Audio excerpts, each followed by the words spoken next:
All right, let's start the week that was. China moves and Africa watches. First up, Djibouti. So, have a listen to this. A German military surveillance aircraft flying in international airspace was reportedly targeted with a laser by Chinese forces stationed at their naval outpost, right? That is according to a report by the Associated Press published earlier this week.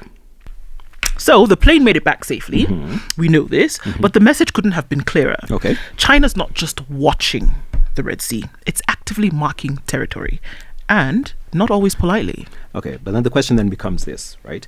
Is China abandoning its so-called non-interference mantra, or are they simply now saying we're redefining our non-interference and it looks slightly different in 2025?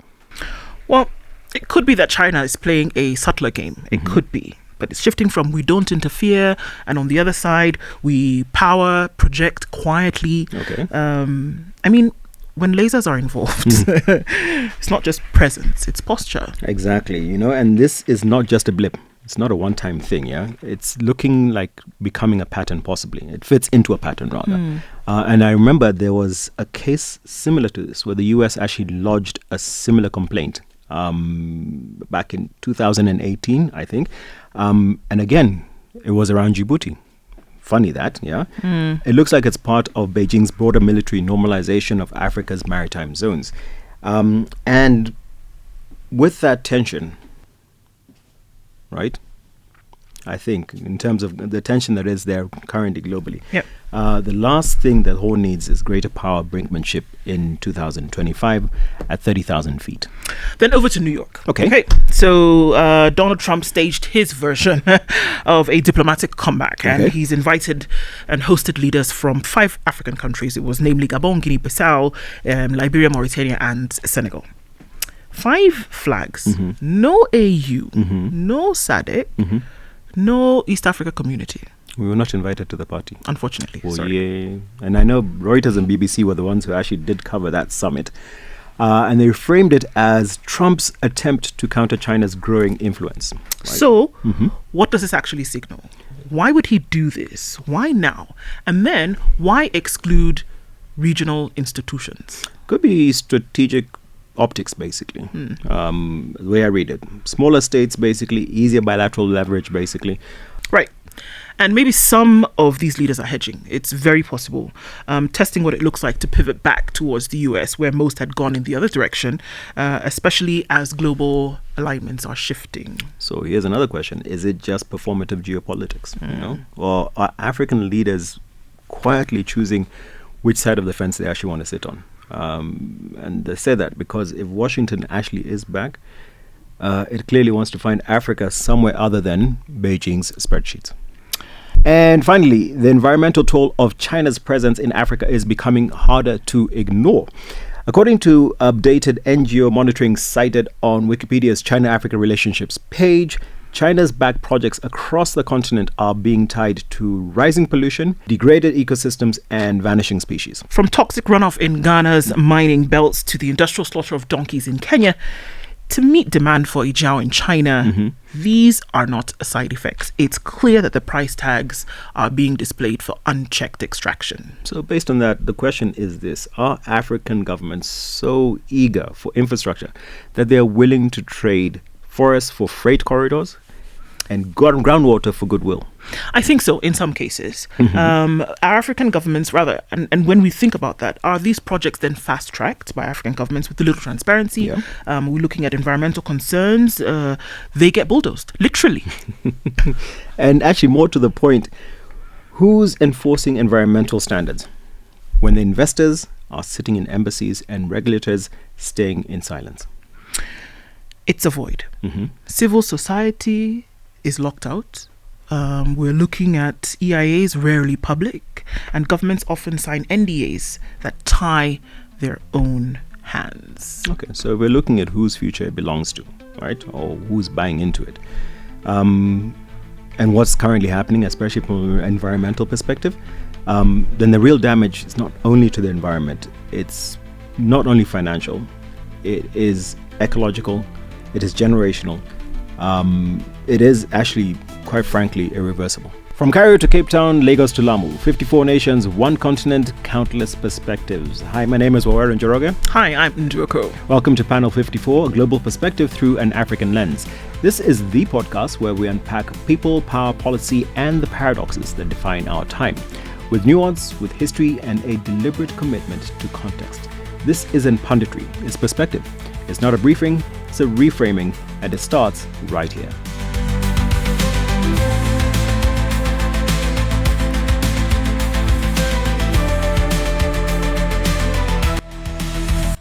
Today we talk with Jerotich Seii, a prominent Kenyan active citizen. She'll tell us about what an active citizen is when we talk a little bit more. Also humanitarian and social justice advocate. She's rooted in an upbringing where her parents defied the status quo. She inherited a belief in standing up for what is right, no matter what, regardless of popularity. All right, she has garnered actually significant recognition, as many of you know, for her unwavering defense of human rights, environmental sustainability, and transparent government in Kenya. A pivotal moment in her activism was leadership in the Leader Katiba movement, right, where she vehemently opposed constitutional amendments proposed through Building Bridges Initiative, as all of us know as BBI. She argued that these amendments threaten Kenya's democratic principles and undermine the rule of law, playing a critical role in mobilizing citizens to demand accountability and constitutional adherence. Mm-hmm. She's a consumer justice advocate and initiated the impactful Switch Off KPLC in Kenya in a campaign in 2018, and also looked through towards the interest petition that challenged the organization against high bills and unfair electricity billing and consumer injustices, contributing to subsequent government overhauls in the power sector, and has been through very many campaigns for feeding people who suffered through the COVID pandemic, as well as looking at illegal structures in the city, and is here with us on Panel 54. Jerotich, how are you? Very well, thanks, Ndu. It's wonderful to see you again. Good to see you. Yeah. Karibu sana. Very nice to have you on our show. Very happy to be here. How's things going on with you right now? Good, you know, we're surviving. We're trying to survive this place called Kenya, but I'm always an optimist, and I'm a realist, but an optimist as well. And I'm doing well, and we're pushing hard for the continued transformation of this country, and calling out what isn't going well and going right, and but doing well, you know, working and doing the usual things that people do. You get up, you work, support your family, earn a living. Speak up, speak out. Yep. Go for demonstrations. There's the expectation of your face and your being when we talk about, you know, some of these issues, or when there is this agitation, there's the expectation that Chero will be there. Well, it's not an unfounded expectation, because I am there. I'm usually there. I'm usually there. K. Yes.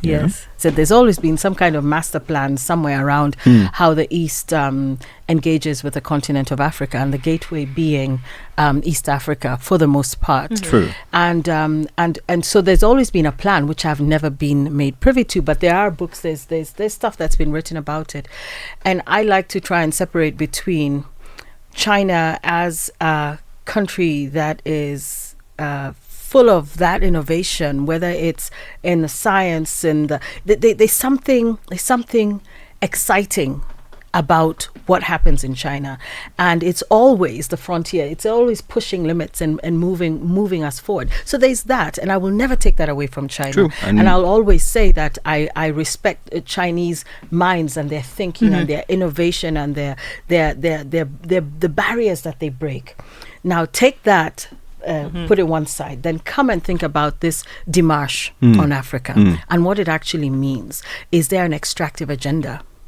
And for sure there is, because always extraction has been the point of the colonization and the subjugation of this continent. So there is definitely an extraction agenda, and as many people know, that the government of China in its relations with African states has no say in matters governance, human rights, and all of those things, and ultimately, when they don't have that kind of say, you ask yourself whether this is in part of their play to rope in states and governments to to accept what it is they're offering, because they say, look, we're not here to ask you to not abduct young people. We're not here to ask you to do the following or respect human rights. We're just here to say we're giving you aid. We want to help you build roads. We want to help you build. It comes at a cost. At the end of the day, we are going to pay a very heavy price for that. So we should be quite alive to the fact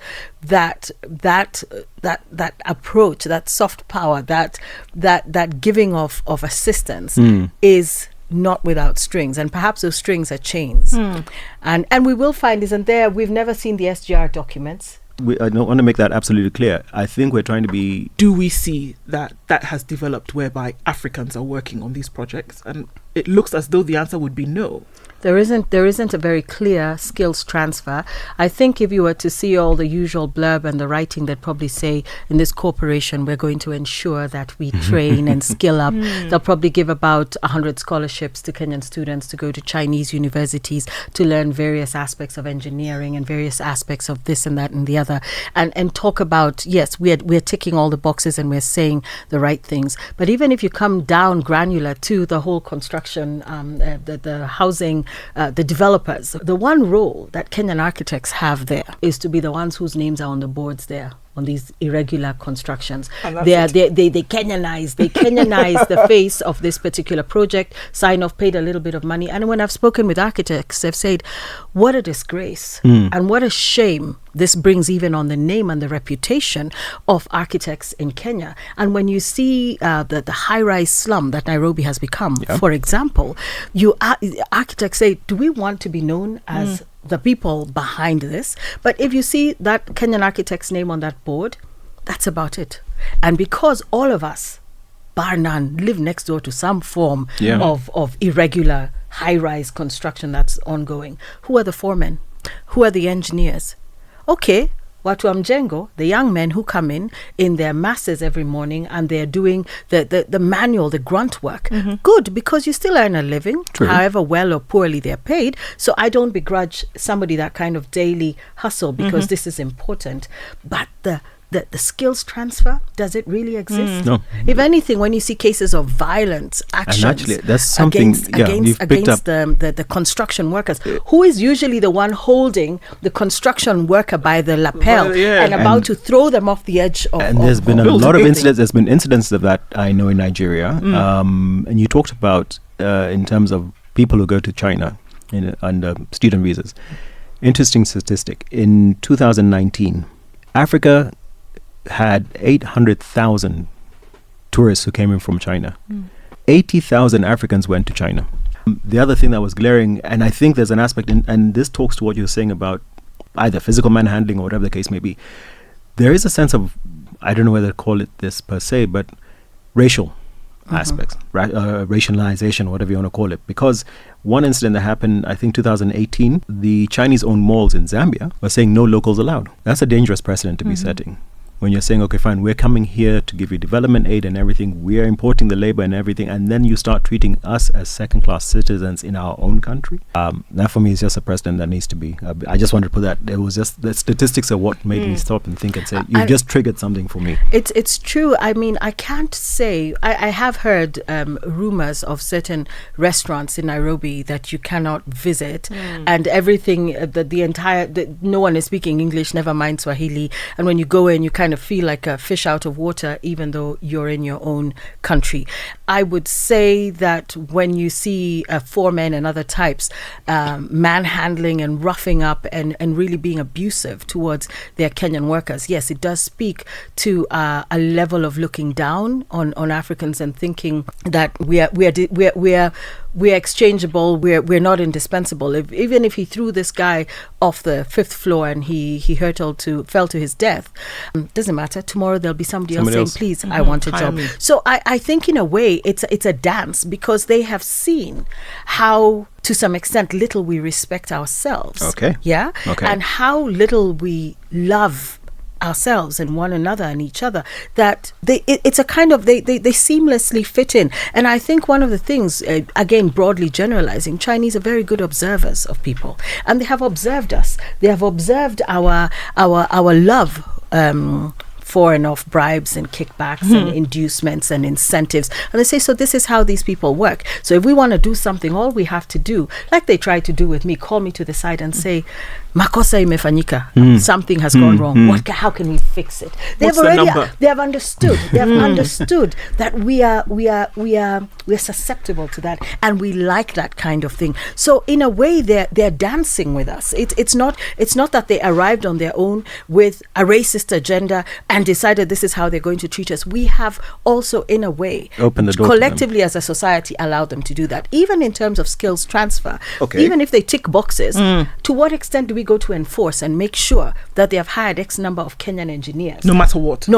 So are they taking advantage? Are they exploiting Kenyan governance, or are the people sitting at the top wanting to be deliberately opaque so that they can continue whatever hustle or whatever deal that they come to? Because it doesn't make any sense to me in any form or manner. I think it's the latter. It's the latter. Yeah. Okay, fair enough. That's cool. Africa is not the only continent where China goes into, where we talk about the display of soft power, or that we're looking at a different kind of what would be colonialism. In this case, economic colonialism. Neo-colonialism comes with its own attributes. But for some reason, we seem to be the ones to whom they can observe and then be able to control. Why do we constantly then acquiesce to this kind of behavior? You see, when I look at the soft power issue, and I come back to, say, for example, the campaign against irregular construction, I would say that they find little crevices, and for us as Nairobians, it's not a little crevice, because the space is being destroyed. Our environment, our the local area development planning that should be in place has been destroyed by the mushrooming of irregular construction and so-called development, because people are migrating from urban areas to rural areas to urban areas, and they need places to live. If I was migrating from the rural to the urban, would I buy a flat for 17 million shillings? I don't think so. I don't think so. I live in Nairobi. Would I buy a flat myself personally for 17 million shillings? I also don't think so. Okay. So I would say that when the manifestation of this soft power is everywhere. It's like the delta of a river. So if there is some big development grant that's coming, highways, railways, etc., also don't harass those other guys who are coming to construct. Don't disturb the other ones who are investing money. So it's like when you have a big cruise ship, and then you have sharks following behind to eat whatever is thrown overboard. Then you have the other ones that are following the sharks to continue eating what the sharks have left behind. So I would almost call the irregular developers, or they're almost like I wouldn't say bottom feeders, but they're the little fish that accompany the whale. Yeah. So we can fight the little fish, but when you problematize it, you realize there's a whale that you should be looking at. Yeah. But the little fish are causing havoc. They're wreaking havoc on any notion of urban planning that ever existed in this country. And to the extent to which we have almost irrevocably damaged Nairobi. And that's why when we make noise and say they must be stopped, the minute you stop them, you start a chain effect. There's a ripple effect, and the whale will say, hey, wait a minute, why are you disturbing the little fish? Yeah. And this is why our duty bearers turn a blind eye. Why? Because they see the bigger political picture. They see they're dealing with the whale. They're dealing with the whale, and we're shouting about the little fish that are swimming around, and they ignore us because they're looking. You remember I said it's the latter, the opaque. They're looking to maintain a kind of opacity as they do what they're doing, and they cannot antagonize the bigger fish. And so citizenry, be damned. Is that the agenda? Look at it, because what are we talking about now? In the paper, right? Economic development is what would read. That for any government that you talk about, the political at the top, that what they imagine is that to invite an external party to come in and push a certain agenda is for the eventual economic development of a nation, whether it's Kenya, whether it's Zambia, whether it's Senegal, and look at all the places, whether it's South Africa with a nuclear plant, whatever the case may be. But if we are saying that there are certain individuals who are chasing this whale then is it true what is on paper, or is it a smokescreen for these other vices to then establish and find their way? I think to the extent that if the paper is there, then I suppose it's true what is on paper, but isn't it multi-layered? So on the one hand, you say we have this agreement to build a railway from here to there, and it's on paper, and they will build. What we're not aware of, like we're talking about the SGR agreement, is what are the deeper nitty-gritties? What type of monies are we talking about? When you think about the inflation of the SGR, I think it stopped where? Was it 328 billion? Yes, and almost double. And when you think about it, and I do take the SGR to the coast from time to time, and I say, oh, thank goodness you don't have to be for hours on the road. True. And I even think to the extent that we have avoided a lot of carnage on the Nairobi-Mombasa highway that would happen when people were in their private cars and on buses. So I'm not saying that we do not need effective mass transport like trains and so on and so forth. But when you look at it, you look at what we paid and look at what we are on the hook for in perpetuity, you say, so what was on the surface was okay. We got, didn't we get it? Didn't we get the SGR? You can see it. But we'll never see what is below. And that is what we are challenging and what we're saying. We've been held hostage as populace. It doesn't matter whether we're Kenyans or Ethiopians or Liberians or Zambians. We're held hostage by a series of other arrangements that are probably only accessed in China. We're not privy to. We're not privy at to. all. And it doesn't matter how much we shout. I remember all those years ago that interview at State House Mombasa where the former president was asked and he said, you will get it. I promise. How many years ago was that? Has this particular regime said, and they used to say things like, we will make all these things public. And this microaggression that we experience as a citizenry, it's like death by 1,000 paper cuts. And you go and you go and you fight. And as an active citizen, I get to that point where I feel so exhausted. So there are two questions. What is it that made you wake up in the morning and say, you know what, you guys, let's take it on? And then how do we as civil societies then protect our sovereignty and our not lose our assets? The first time you step out and speak against something or speak in support of people, that energizes you. You realize you get over the first hurdle of fear and sometimes the trolling and the mockery and the harassment and the pushback and people saying all kinds of things. And then when you begin to see the results, you say it actually works. And actually, there's nothing spectacularly different about me. I'm just another citizen of the Republic of Kenya, and I'm an African, and I love my continent, and I'm a human being and a citizen of this world. And I'm just speaking up from my little corner and saying what it is I believe in. Of course, you use tools at your disposal. You use your access to information, to education, and your ability to craft an argument and push back and do the kind of advocacy that needs to be done. I think it also stems from some of my professional work over the years and my work in development. And there comes a time, and I think many people, and I'm so glad because a few years ago when I would label myself an active citizen here in Kenya, people said, what's that? And I said I was trying to distinguish between being an activist, and I am also an activist because some of my work is activist in nature, but active citizen gives a subtle difference. You're a citizen going about your daily life, but you're also consciously engaged in making your society, your home, your community a better place to be. And that's where it comes from. And it is sometimes scary, and there is a level of surveillance. There are threats. You lose friends, especially those whose power bases you're scratching or touching upon. But you also gain allies, unlikely allies, and you start to build a community of people who want to do the right thing and who believe in a better community, a better city, a better country, a better continent. So the question is, are we really going forward or are we regressing? How do we change the narrative?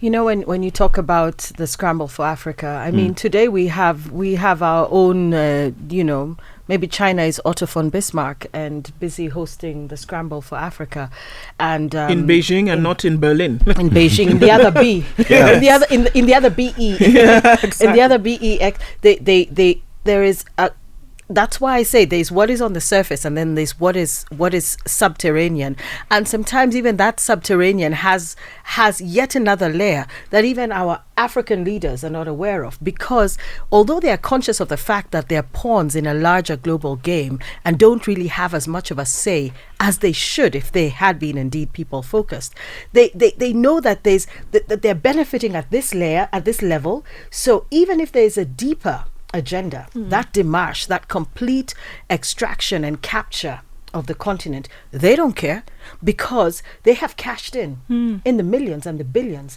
and they're going to spend their money, our money, back out there in those same countries. So for me, the weak link is still our leadership. Okay. Our leadership on the continent, because people will only do what we allow them to do to us. And when we have duty bearers who we elect, whose taxes, whose salaries we fund through our taxes and other ways that we pay into the state, we have put them there to stand in the gap, to advocate, to ensure, for example, more engineers on the project.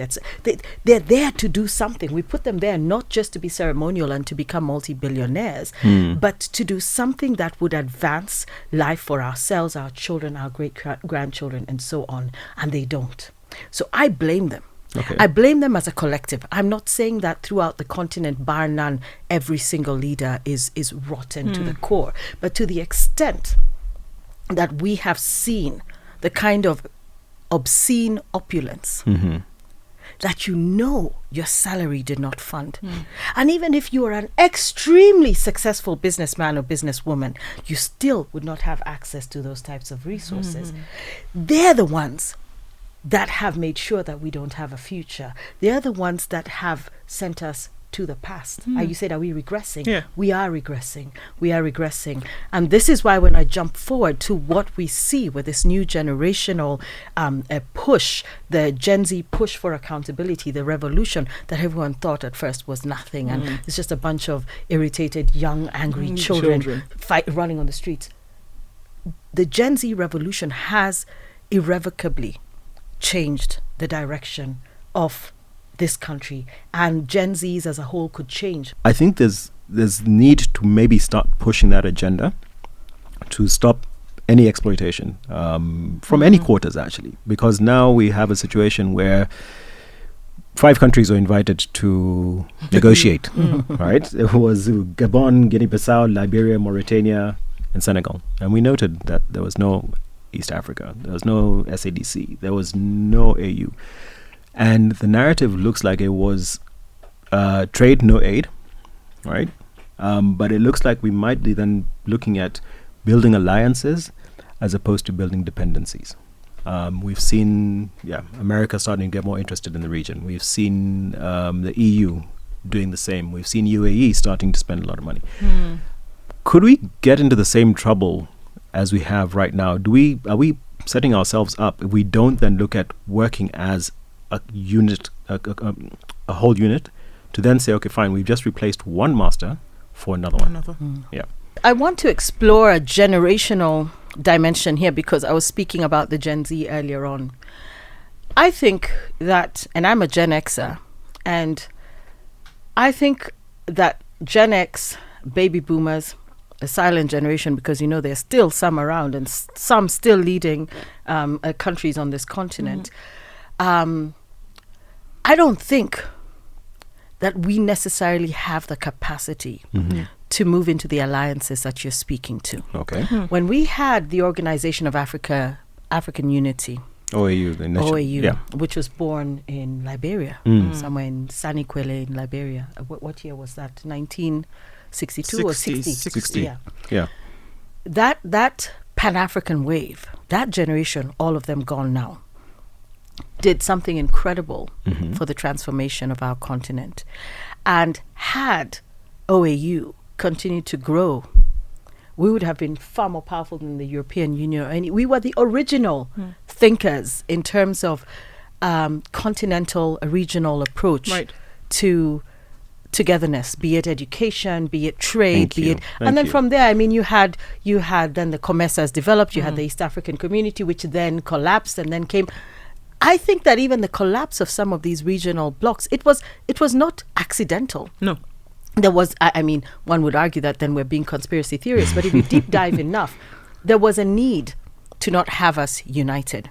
And so I think my generation and those older did what they needed to do to get us to where we are. Generationally speaking, I think we are not the ones who will liberate this continent from this extractive, soft power, yoke, bondage that we have, that corner we have painted ourselves into. And speculatively and just thinking, because I'm sure there are people who spend a lot of time just thinking about this, if we were to open the pathways for this next generation of leaders to actually come, because they're very different than us. They came of age when cell phones were there. They are the exponential growth in this particular generation. I mean, when we grew up, phone booths, we grew up with phone booths. We saw our first computers, those big ones with the black screens and the green. Dial-up internet. Dial-up internet, yes. We all remember that when Africa Online was the thing. Yes, yeah. I mean, and kudos to the founders. This particular generation did not crawl slowly into the information age and the superhighway. They're there. Yep. They have access to information. They have everything at their fingertips. They don't need to travel to Papua New Guinea to know what happens there. Whereas for us, we would send snail mail. They've never seen the inside of a post office. Or what a stamp looks like, for that matter. This generation, and Africa for me is always the final frontier in terms of innovation and technology, much as we give credit to, countries like China and so on, in terms of our human resource capacities, our young people, their brains, how they innovate, and why they have risen up to fight is because they say, we're trying to survive. We're trying to make it work. We want to make money. We don't want to go as domestic workers to the Gulf. We're not interested in that. We're interested in surviving here. We're interested in thriving here. They have innovative ideas around leadership, around what needs to happen. That's why they call out, am I allowed to say the BS, when they see it. They call it out. They call it out, they see it, and they cannot be bamboozled. My generation, we just need to go to church and be lectured a little bit, and we're saying, they're not too bad. They're trying. Give them time. This generation is an impatient. There is no time. There is no time. There is no time. So as we talk about this unity that seems sometimes elusive and is the domain of the optimists and the idealists. United States of Africa. And and we're always, people always say, Chero, you're such an idealist. I say I'm a realistic idealist. I'm a realistic optimist. So we call it what it is. We can't sugarcoat it, basically. We can't. And I think there's room also, not just in terms of giving Gen Z space in Kenya or in Nigeria or in, when in Togo, in Benin. It's about also collectively looking at harnessing this powerful force for change. Do you think that there will be, or there can be, this place where countries say, actually, you know what?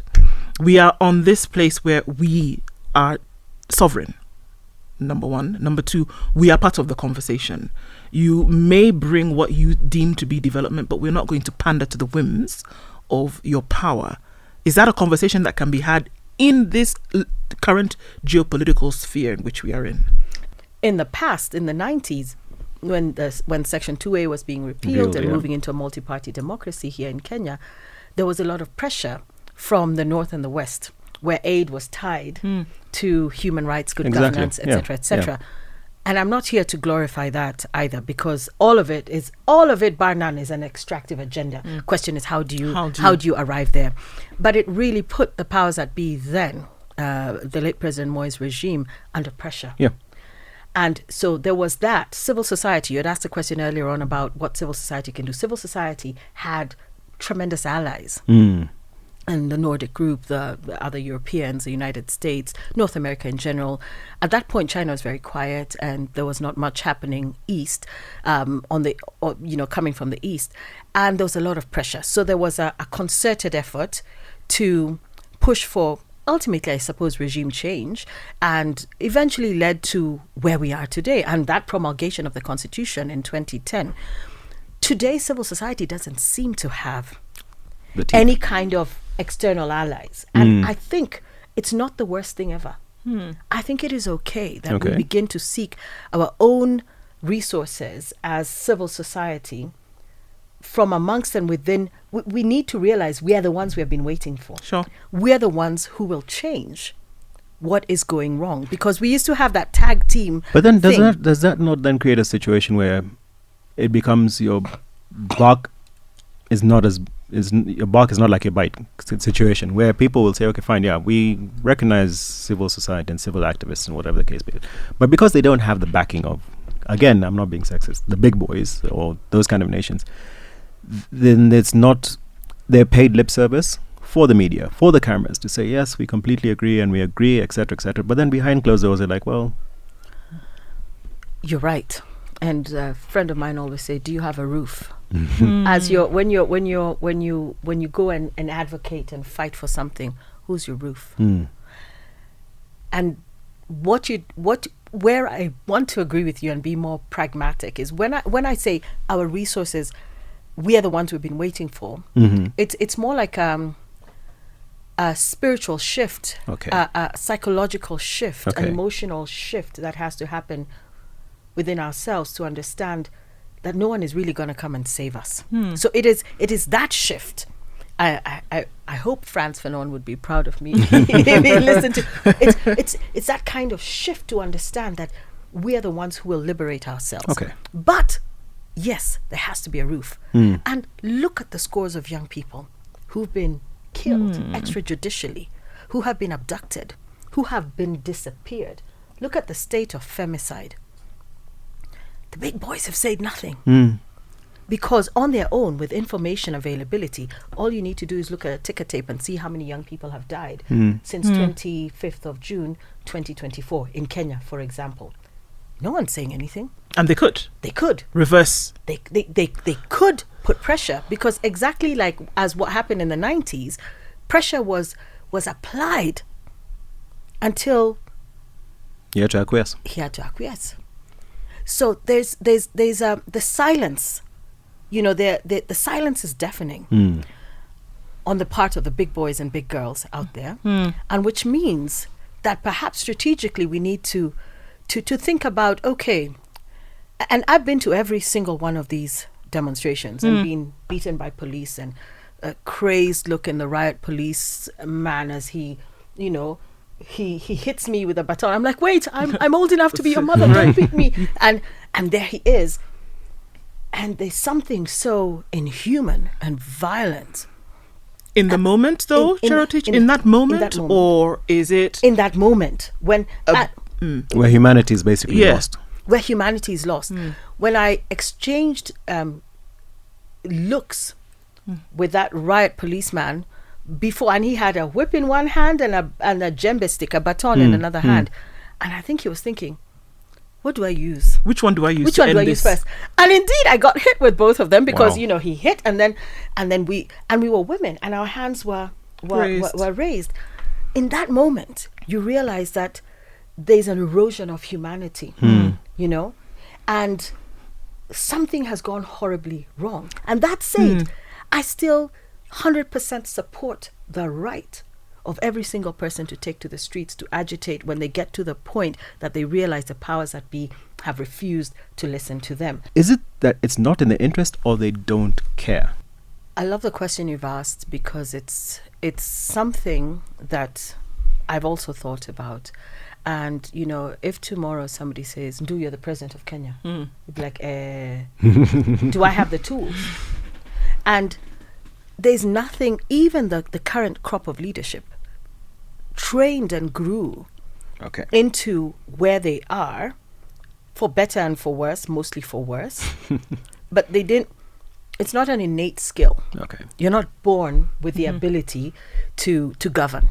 So aspects of statecraft, elements of governance, how do you negotiation at at international levels, if you find yourself at some summit somewhere, do you know how to negotiate? If you're at the UNGA, if you're wherever, do you know what you need to do? Now, that said, I'm not saying we have the sharpest knives in the block right now in terms of those who are out there negotiating for us, because again, interests have overtaken that pure excellence when it comes to running and managing a state.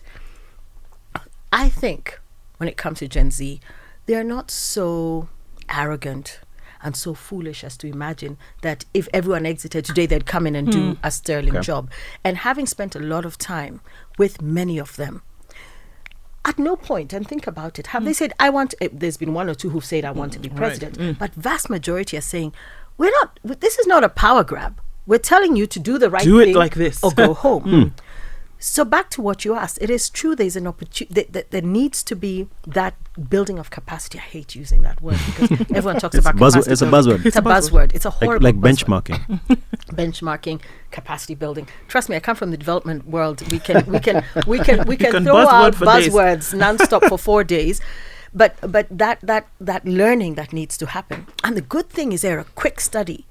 They're a quick study. They're not like us who have to go for 4 years to get your degree in political science.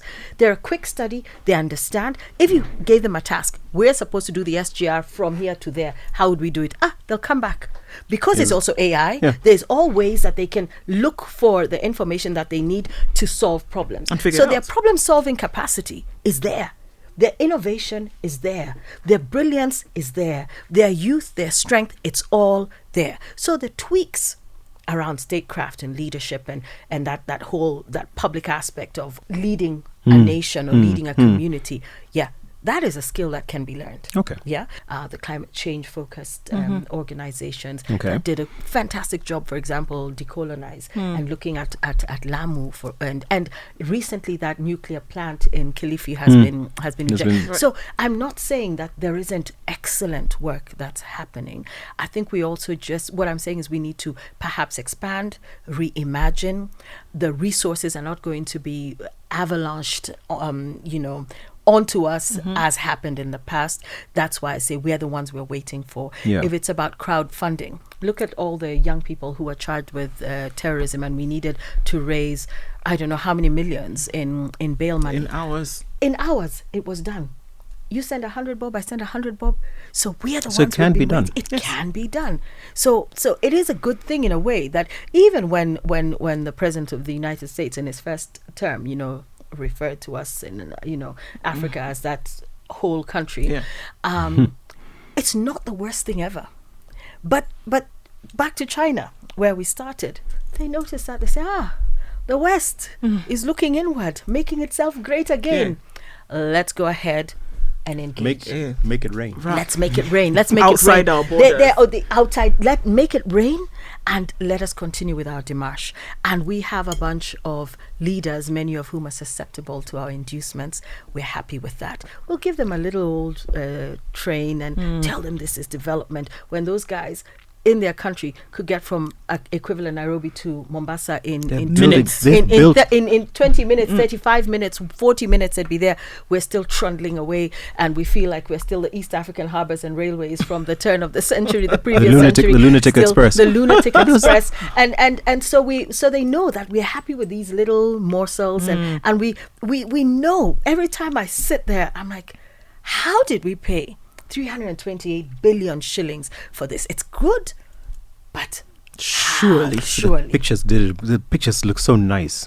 That's it. It looked like it was a bullet-looking train, and then we got this locomotive. On social media, what? They have what you ordered versus what you got. Absolutely. We're trying to eat this elephant one bite piece at by a time, piece. piece by piece. Yes, eventually we'll eat it all. We'll finish eating it, but that might be 400 years down the road. We need to move a bit. We need to eat it together. Well, yeah, because I'm still an instant coffee generation. I want to see it now. I can't wait another 20, 30 years. It took many years to get us into this mess. Yeah. It's probably going to take the equivalent to get us out. Maybe some not. leaders are talking in the about, mind. Okay. In the mind. And that's why folks are saying, well, we need a refund. It's not a 7-day kind of thing. I'm in the store now. Not. But I think where we can make a big difference, and what you're talking about in terms of bringing the Gen Z together, the think tank, the fact that we're borderless, you could create, the think tank can sit anywhere, and you have inputs from South Africa, from Gabon, wherever. All those people, that Gen Z can then now, that's, I think, how we can accelerate things from that perspective. If we create that think tank to then say, this is what Africa should look like, and try and then permeate that through whatever means. Like, how could you do that? In the past, we'd be waiting to be organized and funded by some foundation somewhere out in the north and the west that would say, right, we're going to sink $1 million into this for youth activism. As soon as you do that, you lose it. So I put it back to Gen Z. I say, how could you do that? And sidestep, avoid, past step 3 and go straight to 4 and get it done. And start building your repository of innovative suggestions for the transformation of this continent, technologically, socially, spiritually, environmentally. I'm a tree hugger, and this is why, when I saw trees falling all over Nairobi, or when I go walk in Karura and you see that they say, we are felling them so we can plant indigenous trees. I hope that's the case. And God rest Professor Wangari Maathai in power, because without her, would have there would be no Karura forest, no place to speak of. So in a way, I think they're the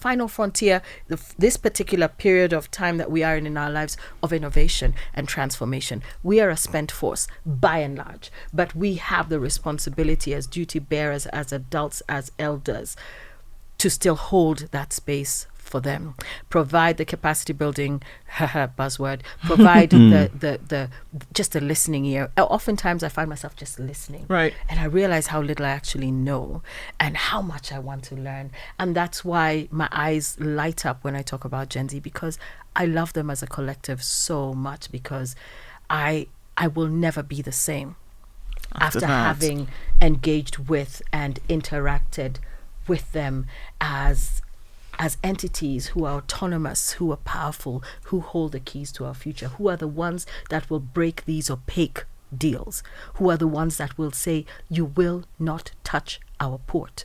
Actually, if you want to touch anything, go to the property of those people who you made your deals with. Hold them personally liable. Exactly. Because what is China going to do? Invade Zambia?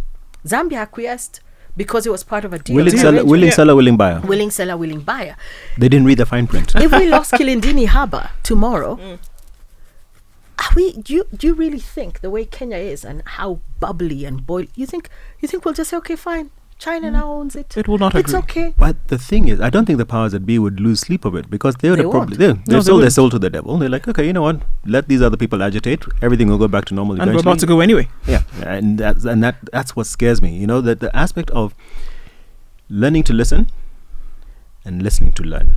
I think what we have a problem is learning to listen and listening to learn. I think we, as the Gen Z, and not those people who can see what is wrong, we are speaking, but the other side is not learning from. They can listen. They're not. That's the main. They're not learning to listen, and they're not listening to learn. They're not listening to learn. There's always the powers, the big boys out there, and I'm looking east. They look and they say, we don't want Tanzania, Kenya, and Uganda to be singing out of the same hymnal. So what can we do? Let's offer Tanzania this. Let's give Kenya a little bit of that. We see what their interests are and go there, but never allow them to come together. Yes. That's why some of our economic blocks. I mean, when I was growing up, COMESA was quite something. Was quite something. What is COMESA? Where is COMESA? We are balkanized, and then we are dispersed. And the Gen Zs will probably end up being thrown out by the subsequent generations one day, saying, your time is up. It's our turn. It's our turn. And that's the way it goes. But it's our turn, not it's our turn to eat. It's our turn to lead run the and ship. to provide. Yeah, it should be our turn, full stop. Not there you go. Yeah. Of course, it's been most enlightening. And these are the conversations that we have on Panel 54. Thank you for being here. Thank you. On this episode of Panel 54. It's been most refreshing to make truths loud. And I've learned there's the difference between an active citizen and an activist. There you go. There's definitely You learn something new every day. a difference, and I've learned, and I've enjoyed, and but Indeed. yeah, but I thank you for the Thank you opportunity. so much. I It was really appreciate it. Yes. Brilliant conversation. Thank you. Well, that's it for panel 54, where we rethink the world one African perspective at a time. If it did make you pause, reflect, or even reframe, share it, start the conversation, and please do remember to tag us in. You can find us on our social media handles at panel54pod or your favorite streaming platform. Don't forget to subscribe so you don't miss any single episode, such as the one we just had just now. Yeah. Until next time, stay focused, stay grounded, and remember to keep the lens clean. Panel 54, a global perspective through an African lens.